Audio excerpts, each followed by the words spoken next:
I played sports for all my life, professionally for quite a few years. And during this time, I learned so many lessons. And I'm talking about things that have nothing to do with talent and everything with mindset. Now that I've transitioned into poker, I've realized that a lot of the things that I learned in football, things that have helped me to prepare, focus, things related to discipline, emotional control, all of these things, I've realized that the exact same things are also helping me in poker. So what I've done is I've put together a few things, 8 to be exact, 8 things that I learned in football that are now helping me similarly in poker. Things that are extremely important, maybe even more so in poker than in professional sports. So let's get into it.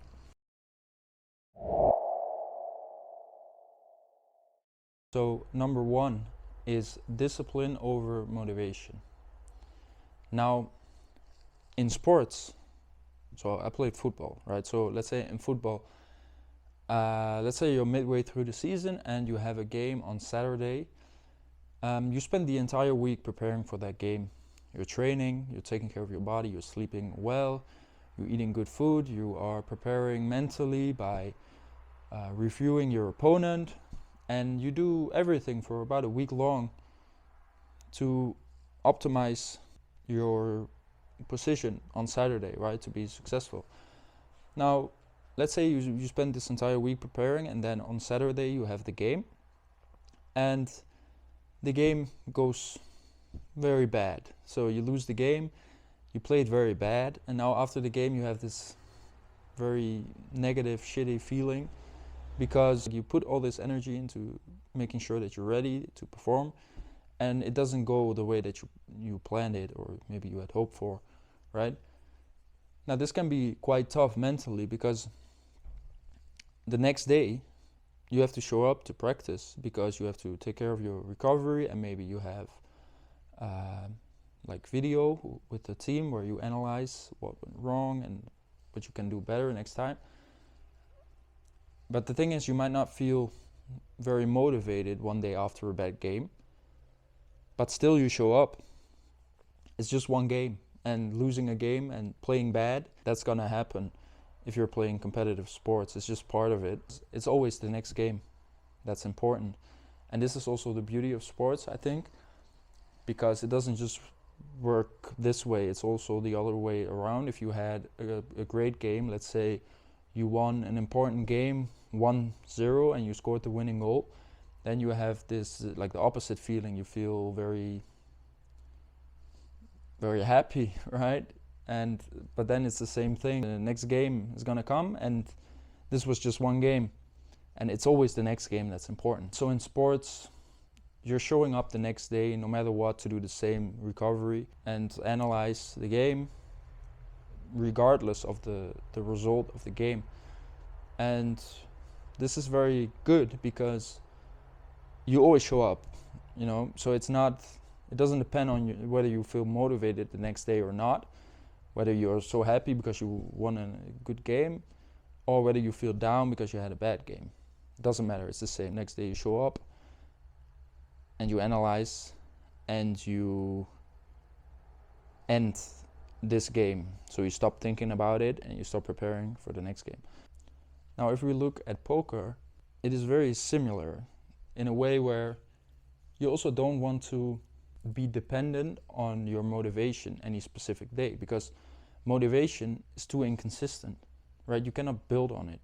So what's better is to build on discipline and focus every day on things that you control. Setting clear goals focused on the process, so not, okay, I want to make this much money this month. You don't want to do that. But you can have a goal like, okay, I want to play this many hands, or I want to put in this many hours playing and this many hours studying, and then building structure around it. So making a plan to actually achieve these goals and just sticking to it. So you know how many hours you want to play each day or what days, And you make a plan. Okay, I'll play these hours to these hours, and then you're able to achieve that goal.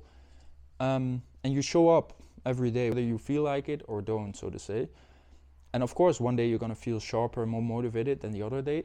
But the trick is to build through discipline. So show up every day, and outside of the sessions that you're playing, build a lifestyle that is going to get you in a very good state. Also, what's important is understanding that a single session that you're playing, so a single session of poker, is not an isolated event. It's just a small piece of the whole of what you're doing. It is just the manifestation of all the work that you have put in. To focus on the process and focus on what's in your control, preparing for the session, and then kind of seeing the session itself as a reward to put to work the things that you practice. So whether it's poker technical, whether it's mindset related. So build through structure, create good habits into your life, and don't depend on motivation, because motivation is too inconsistent.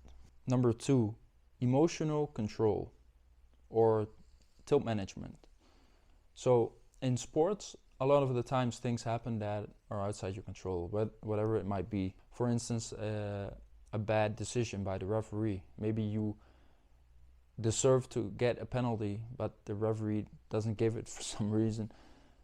And this happens, like something happens that has a big impact on the play, on the game, but you have no control over it. So if this happens in game and you spend a lot of energy and time into like thinking about like what is this referee doing, and like talking to him and getting angry, it doesn't achieve anything. Even though you might be right, it's better to actually flip the switch very quickly and focus on what you control.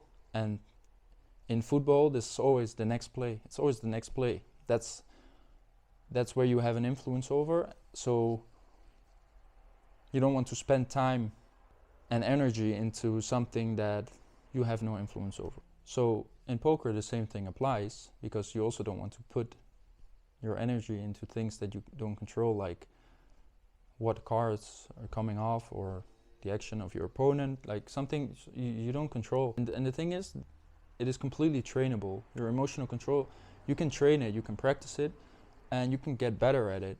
And this is a very stoic practice where you have to mindfully work on it to get better at it and be able to really let go of something that bothers you, like getting a bad beat, for instance. That's a very good example of something that could set you off and could make you feel this kind of injustice or anger.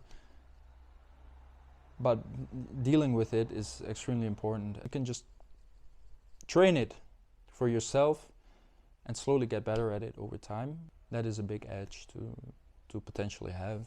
Number 3 is competitiveness and mental toughness. So if you're playing competitive sports, there are constantly high pressure moments, whether it's an important game or an important moment in a game that comes up.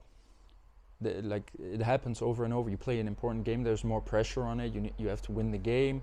You need to perform, right? There's pressure to perform because you need to, right? There's no, like if you don't perform and your contract is ending, for instance, then you don't get a new contract. So there's pressure always. Specifically, a high pressure moment in a game is something beautiful. You know, whether it's a game deciding penalty that you take, or whether it's a comeback situation where you are holding on to the win, but you're playing away and there's all these fans screaming and the other team is pushing, and you have to stay calm and defend and to secure the win. You know, all of these things. And resilience is built by facing setbacks and responding to it.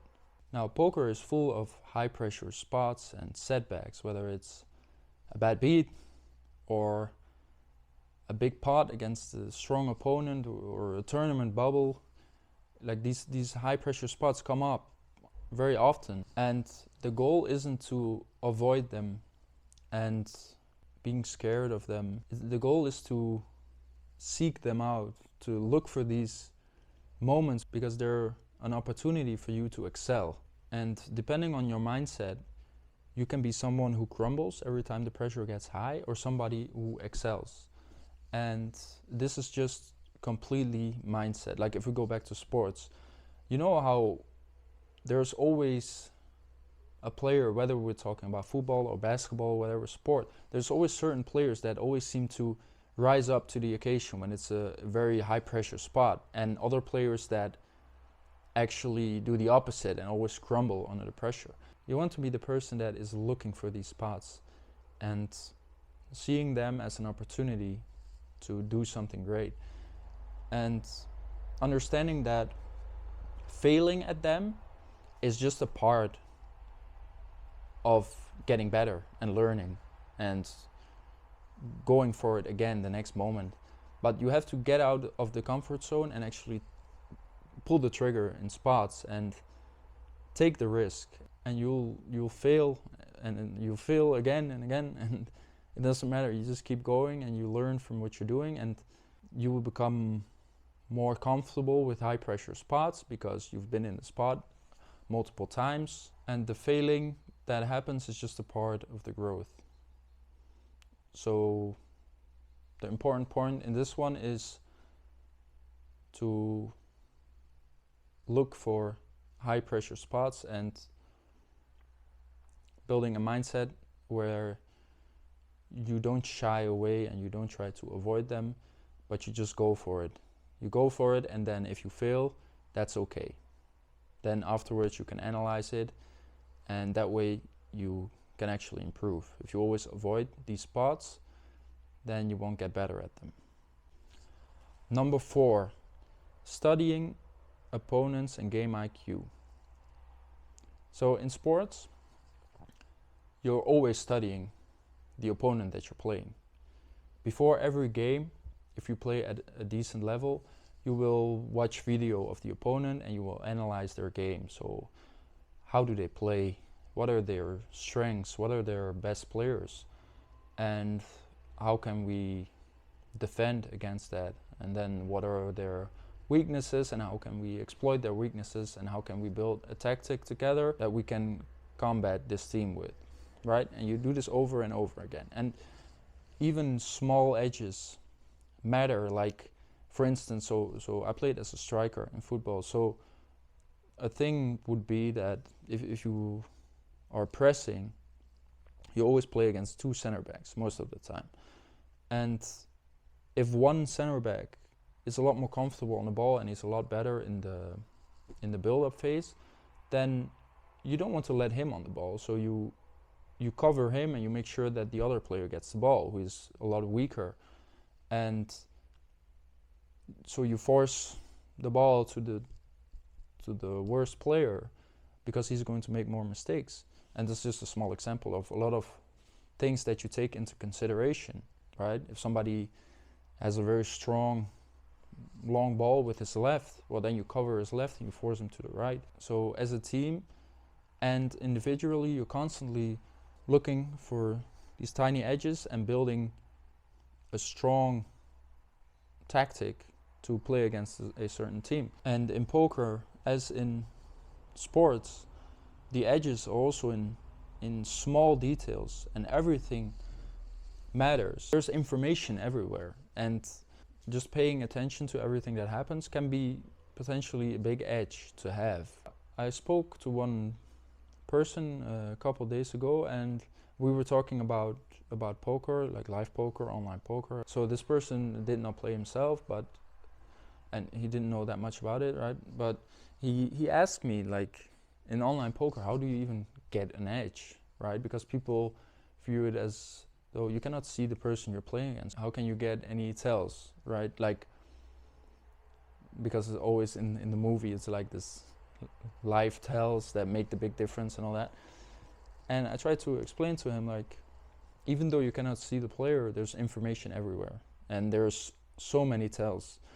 And live tells is just one extra type of tell that you have when you play live poker, but online there's so many tells. There's tells everywhere. And so I explained all the tells that are available in online poker. So I started off with like flag, the flag of a country of where the player is from, which is not a big tell itself, but if you add a few more pieces of information, it can add up. So what is the nationality? Where does he live? Does he live in China or does he live in Austria, right?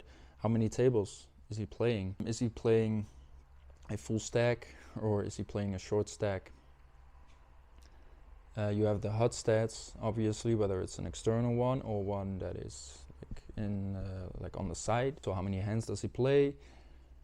How aggressive is he? Betting patterns, sizing that people use, timing tells, and like it's everywhere. Everything is information that is happening online. So if you're playing with somebody online and you see him use 75% pot very often, and now you're in a spot against him on the river and you're deciding whether to call or not, and he bets 75%, but actually you pay very good attention and you can see that it's not exactly 75%, it's actually more like 82.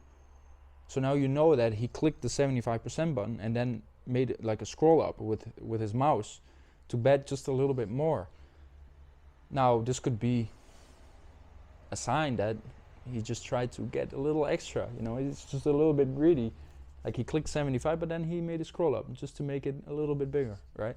And there are so many things that you will see once you actually start paying attention to everything. Like poker is a game of incomplete information, but there's a lot of small pieces of information everywhere that might not mean a lot on itself, but if you add a few together, you can kind of fill in the puzzle and have a good estimation of what it might mean. So a kind of extreme curiosity and even obsession with trying to figure it out is something extremely important in order to create an actual edge for yourself in a game where most people have a decent understanding. But if you can take it to the next level and be so sharp that you're paying attention and you see everything that is happening, you can create a pretty significant edge for yourself without improving your strategy or your technical ability. So number 5 is patience and timing. So like I said, I played as a striker, and as a striker, patience and timing is very important because in one game you might not get a lot of big chances, right? And it's really about timing your runs and picking spots to like where you want to put your energy in, right? Because if I'm constantly making runs and I put a lot of energy into these runs, but I make a run and I end up at the corner flag, but I get the ball, but now I'm at the corner flag. I cannot score a goal at the corner flag, right? So it's better to really pick the moments and put all the energy into spots that are most rewarding. So maybe I don't pick a few spots, but then I'm sharp and I pick one moment and I make a run and I get the ball and I go one-on-one with the goalkeeper. And now I have spent this energy, but the reward is very good because now I can score, right? So being patient and waiting for the right moment is very important, and staying sharp in the meantime.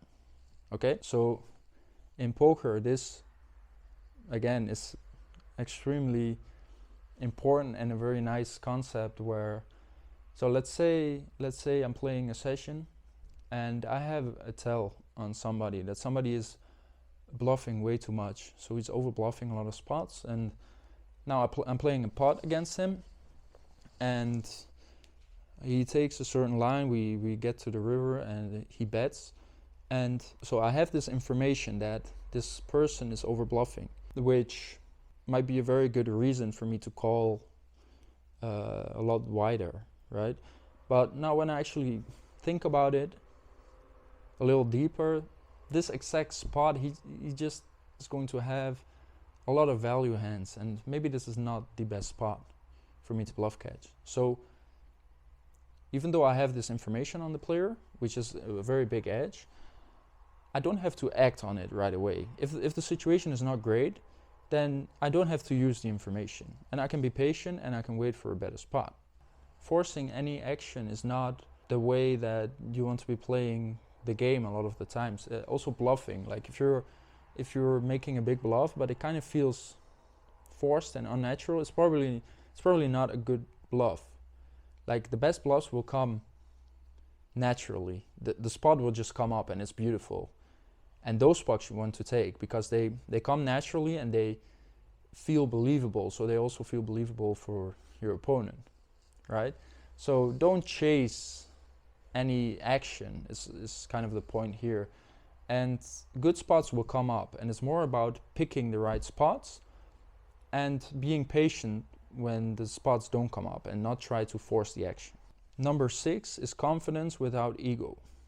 So in sports, in the entire environment of especially football, it's very competitive, and you know, everybody is very confident, and you need some sense of, you need to believe that you are, I don't want to say the best, but you need to have a very strong confidence in your own ability.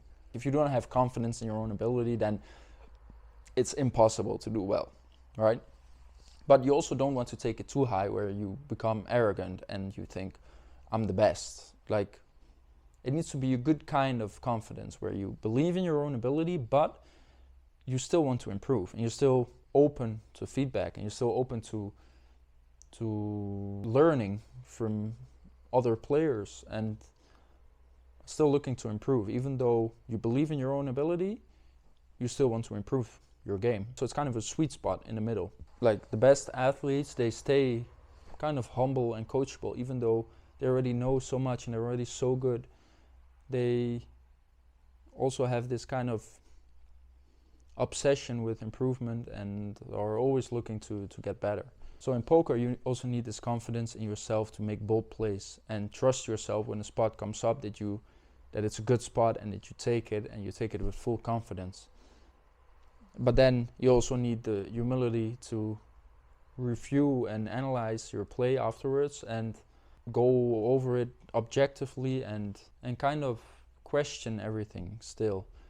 Don't think that you know everything, or something that you have done for a long time and you know this is right, but now it gets questioned and you actually want to be open to it. Like, oh, maybe I was wrong, and try to look at it from another perspective. And this way, like if you're always working on improving and questioning a lot of things, it just accelerates your growth a lot more than if you are beating a game and you think like, oh, I beat these guys, it's easy game, I just play my game, I'm crushing. Like, that's arrogant, and you're gonna be missing a lot of things because you're probably not that good, right? It's better to be obsessed with improvement. Number 7 is coaching and feedback loops. So in sports, there's constant feedback, always, whether it's your coach or your teammates or your family. You know, there's always feedback, what you're doing right, what you're doing wrong, what you have to improve, what you have to do differently. You're watching video together, you're training every day, and you have a very good sense of when you're doing something right and when you need to do something different, because there's constant feedback and you constantly hear other people's opinions and views on things. So this gives you a very good image of what to work on and where you are at, pretty much, right?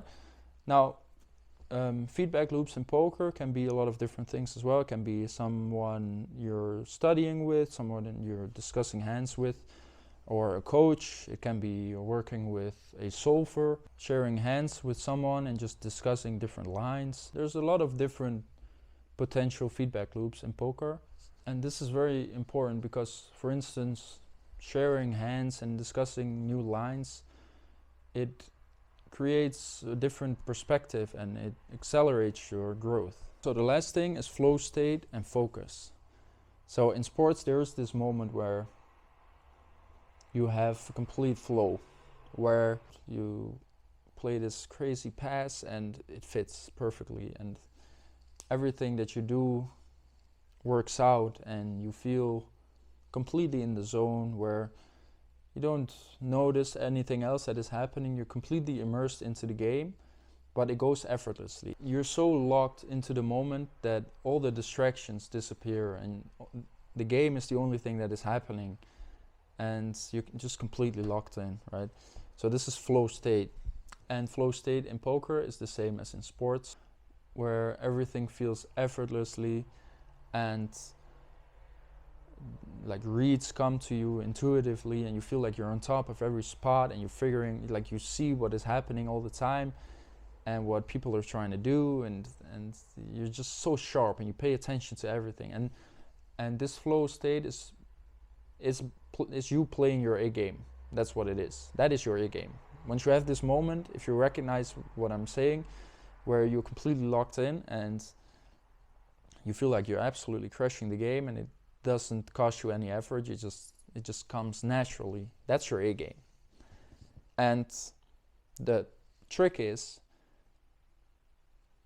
like, the goal is to be able to play your A game all the time, or at least a lot of the time, because this is where you make the most EV, playing your A game. And flow state is not something that just happens, like you start your session and you're like, okay, I hope today I'm very focused and I feel this flow. It doesn't come like that. It's something that you can actually work on to have it happen more often. The way to improve this is in everything that you do away from the table. So it's your entire lifestyle. It is your physical, your mental, and your emotional health, and your entire life outside of poker. What do you spend your time doing? How do you prepare for your sessions? Who do you spend time with? How do you sleep? What do you eat? Everything that you do and don't do away from the table. So create a healthy physique.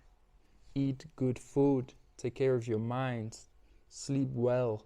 Implement good habits into your day-to-day life. All of these things have a great impact on how often you can access this flow state and crush the game.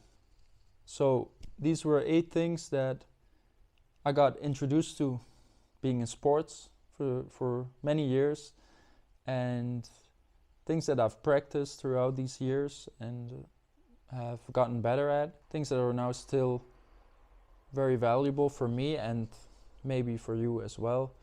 So if you guys enjoyed the video, leave me a like maybe, and I'll see you guys on the next one.